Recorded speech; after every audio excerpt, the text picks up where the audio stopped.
नास्ति बुद्धिरयुक्तस्य न चायुक्तस्य भावना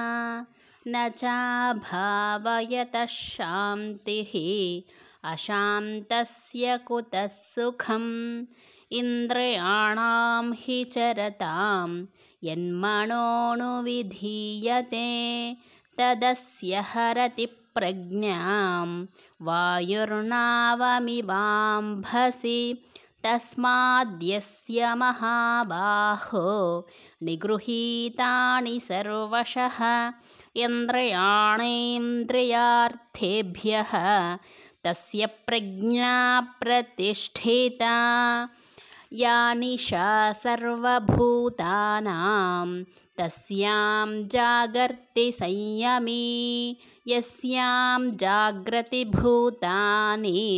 सा निशा पश्यतो मुनेः आपूर्यमाणमचलप्रतिष्ठं